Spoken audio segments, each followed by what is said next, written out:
The London LAN is less than a month away, and all those who are qualified are in the midst of preparations for the big event. But in the Apex competitive scene, there are quite a few major teams that missed out on a top 10 finish for Split 1 playoffs. Obviously, there are the likes of Furia and FaZe, but today we're going to be discussing OpTic Gaming.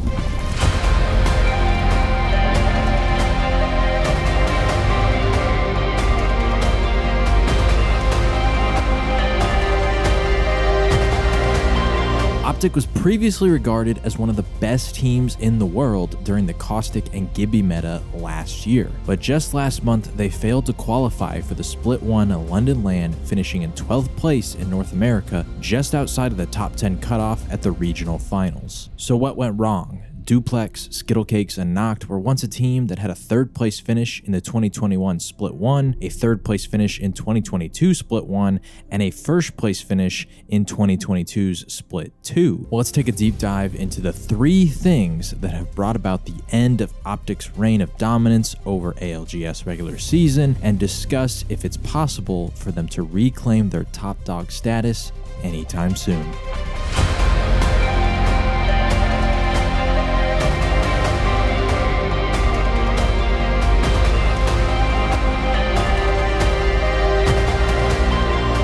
The first problem is OpTic's legend composition. Throughout Split 1 of Pro League, OpTic has maintained a steady comp of Skittlecakes as Horizon, Dooplex as Seer, and Knoqd as Valkyrie. Now, there are occasions where they did mix it up throughout the split, such as using Bangalore on Stormpoint, but in general, this Horizon Seer Valk comp is their baseline, especially on World's Edge. So what's the issue here?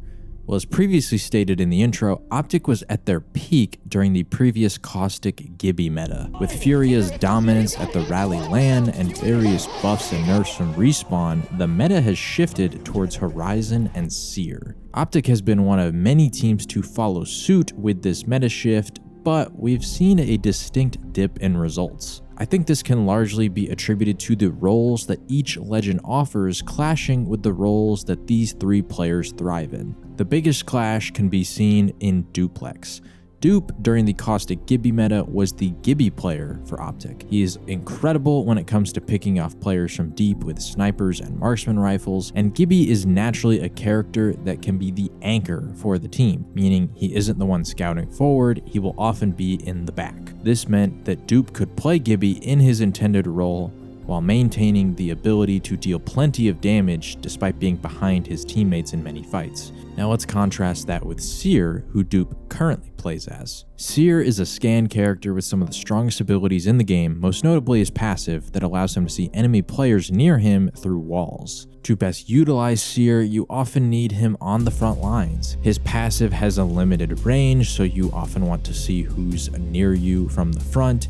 He can also cancel heals, reses, other characters' abilities by using his tactical, and whenever being pushed or doing the pushing, you can obviously use his ultimate ability to create a dome in which anybody within the dome will be automatically scanned. All three of these abilities aren't necessarily crucial to being in the front, but for the most part, Seer is a character that you want to use to scout out in front of you before you make a move.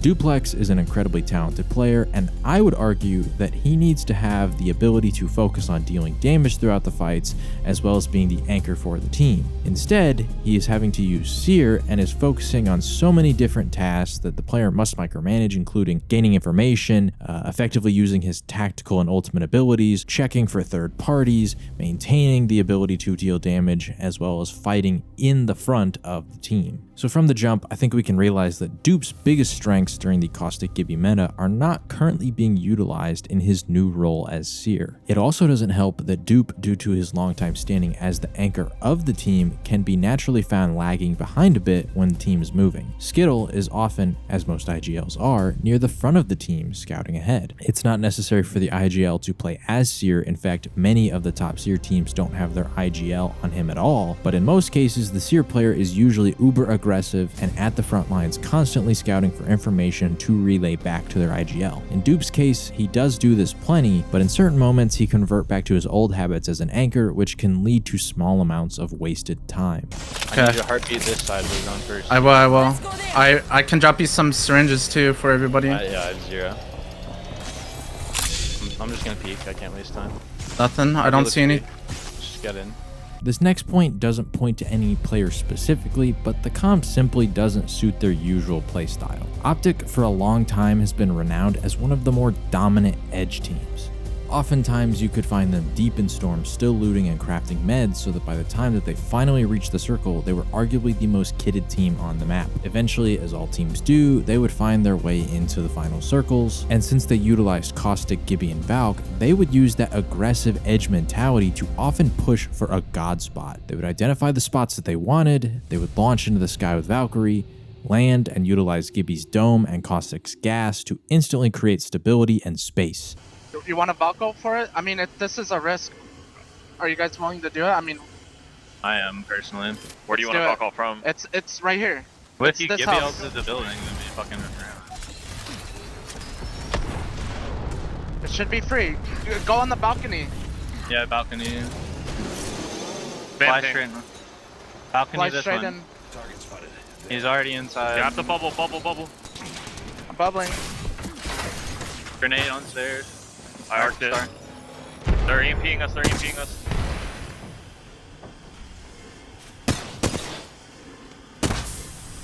Batting. Nice. Good shit, I need boys. this. And then quickly bully whatever team was in their way. Yeah, I know. We gotta get up here. I don't give you. We have to get up to that. I have to eat my caustic ball on that corner now. Eat it, and I'll eat my bubble. Okay. Or do we aim for third low ground? I arced the corner. Alright. I eated it. They got massive dupe. I'm batting. I'm underneath him.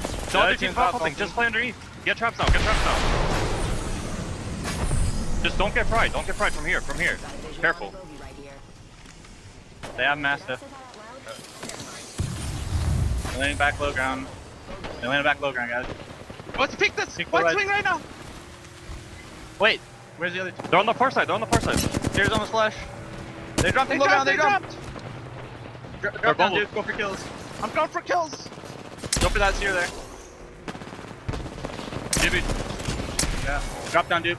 Get the Knoqd if you can. We can't. I got one knock. Good. Let's go, Yeah, boys. Good fucking shit, boys. But with their current lineup, they can't create this same stabilization off of drop. Once they land from a Valkyrie ult, they can use Seer and Horizon, one of the most offensively oppressive duos in the game when used correctly, to accomplish similar results. But without the ability to claim space with Caustic or stabilize with Gibraltar, like their previous lineup had, the success rate for them off of Valk ults into God spots has fallen. Go. They're shooting us from our left.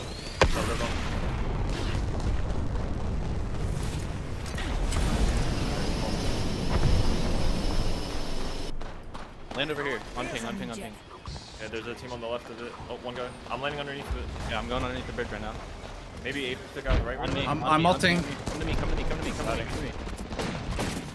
I'm arcing. I'm just done.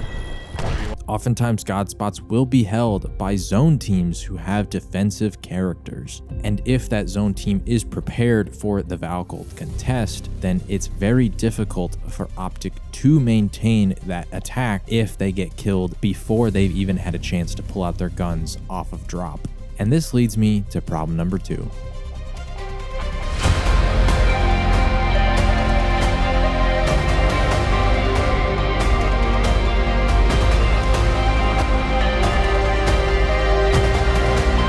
World's Edge, OpTic has long owned the POI Lava City with the recent addition of Big Mod. This worked fantastically for their edge play style as they begin on the edge of the map regardless and could either hold down Godspot early with Caustic and Gibby had the circle blessed them, or easily rotated in with the previously stated stabilization Valk ult strategy. But with the recent changes to the circle, we started to see more issues plague their rotations. First up, Respawn changed the circle timer to close much quicker than previously, and combined with this, they also increased storm damage in round 1. This meant that the circle was forcing teams to execute far quicker off drop, and edge teams could deal with much more RNG as they each have less time to rotate and loot their POIs. Also, when the circle blesses OpTic with minimal rotations, it's far more difficult for them to shift into a zone style of play due to the lack of holding ability that Caustic previously offered. And when the circle shifts away from them, we now often see them early rotating towards circle as long as they're not contested off drop. The only problem with this is that we are seeing them being mirrored by similar teams such as LG, who land at a nearby POI and move quite quickly right behind OpTic. As you can see, LG lands launch site, OpTic lands Lava City. They're both very near each other. LG will eventually start to rotate through Dome. OpTic by this point has already made it all the way through Geyser and up towards Fragment East. The issue is that OpTic once again is trying to rotate early. As you can see, the circle hasn't even really reached most of the map yet. A lot of these edge teams such as G2, such as LG are still well outside of the circle. Meanwhile, OpTic is attempting to play with a zone mentality here. This allows LG to go through Dome and eventually mirrors their direct path through Lava City, Big Mod, and eventually into Geyser. Meanwhile, OpTic had to retreat back through the tunnel towards Geyser because Knoqd was unfortunately dead. They had to grab his banner and respawn him at Geyser, all the while knowing that LG is on the way. I got G7. I'm just gonna. Alright. I'm gonna close this. Go to this building. If they're around, they're gonna ape it. LG Wait. might be coming Let me get LOS first. Should I hit it? Not yet. LG might Tell me be when. too. Go. There's a blue and a vault here, Knoqd. Okay. Heartbeat tunnel immediately after. Mozambique as well. Scanning tunnel. I don't see anything. I can't see anything either. LG is definitely gonna try and kill us. All the way on this bridge. I'm I using just the saw it backside. coming. Come on, get off. They're on the mod. Are they sliding down or what? No, No, they're no up there. sliding I down. hear some Peeking. shit. They were trying to kill In you. the building. I backed up. I'm running back. That's probably LG. It's Gibby. Yeah, They're sliding down. They're sliding down.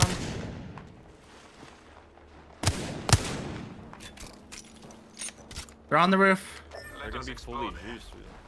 Alright. Dude, don't die. I'm looking. They're not. One's inside. No, they're just camping hard. One's inside and two on height. Should just play the tunnel. Play what? Play the tunnel. Or do you want to try to hold them? I guess we should just play the tunnel. They're wrapping left. I'm going for it. Dude. Now, when LG meets OpTic here at Geyser, as you can see, OpTic was looking to potentially rotate back into Geyser and out up into the choke on the left. LG has met them here and has made it impossible for this to happen, which naturally is going to force OpTic back into the caverns. Now there's another team on OpTic's right, which is going to force them out of the main doors of this vault area. And next, LG, because they cannot go through the vault area, will eventually valk on over towards the buildings in front of OpTic. LG now actually has a better building than OpTic did, despite being an edge team and valking late into the circle.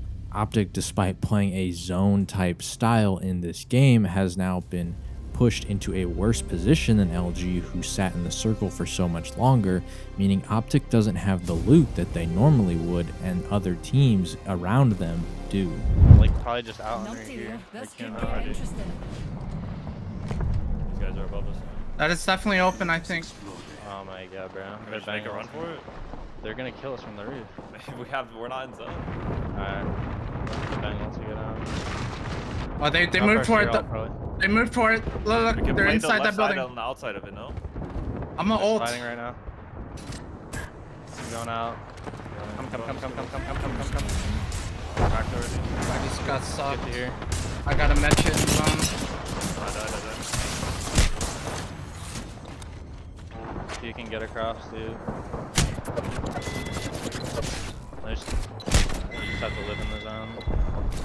God fucking damn it, bro.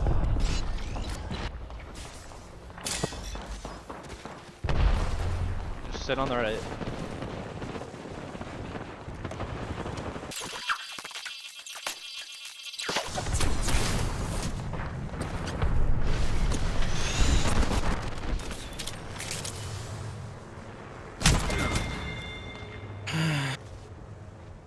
I should have canceled it.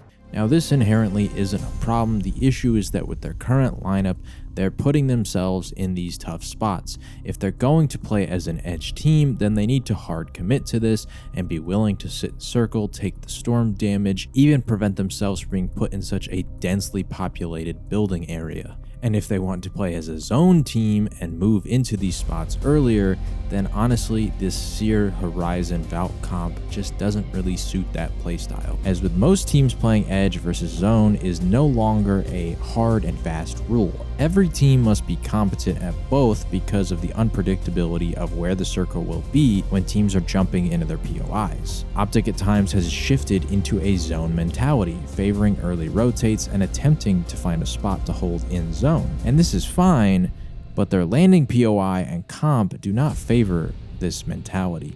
As previously stated, their comp has little defensive or holding capabilities, and their POI is deep on edge, meaning unless circle is landing in the bottom right corner of the map, most of the set zone teams will have already beat them into the zone regardless. But on the chance that they can get a spot, once again, the lack of holding ability in the current meta that relies so heavily on abilities to do work for your team in fights can lead to them simply getting run over. But now let's talk about problem number 3, which if remedied, could possibly solve all of the previous problems we've already covered.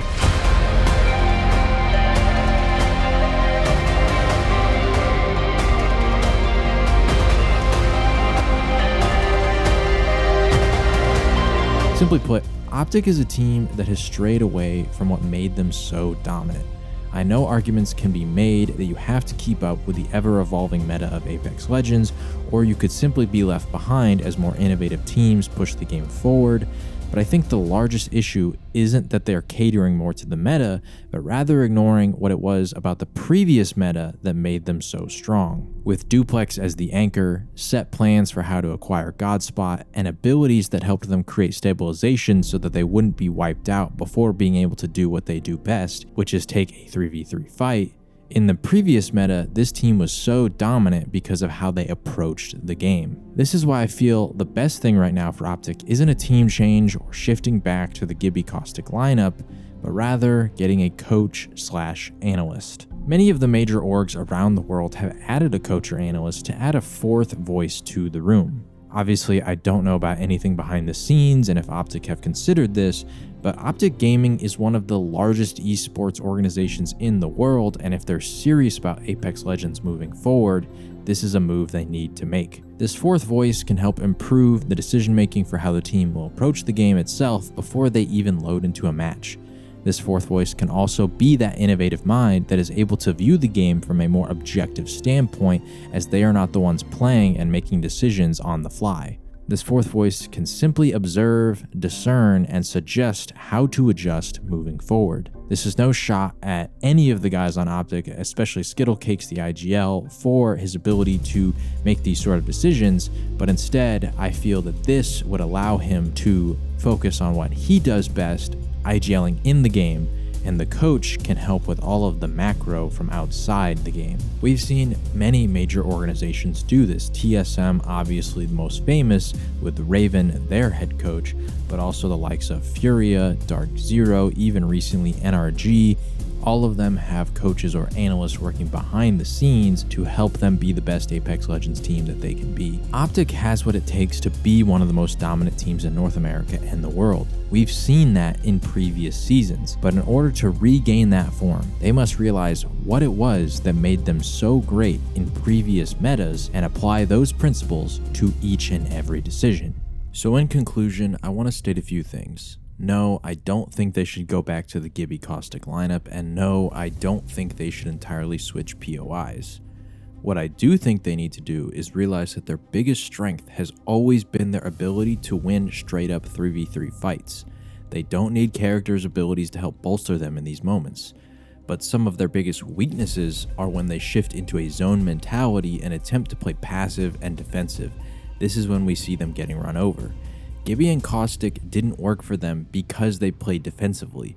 It worked for them because the characters' abilities kept them alive long enough and gave them enough space to breathe so they could make the best decisions on when to fight. Their POI, despite circle changes, isn't magically worse. They just need to play to its strengths and be ready to fight out on the edge. And finally, no, they haven't gotten worse at the game. They just need to take advantage of the resources that many other big teams are and add a coach to help fine-tune all of these small issues and ensure that they can get back to doing what they do best. Fighting. OpTic pushes in, TSM's gonna aim, Rats drops, Hell's gonna try and rat.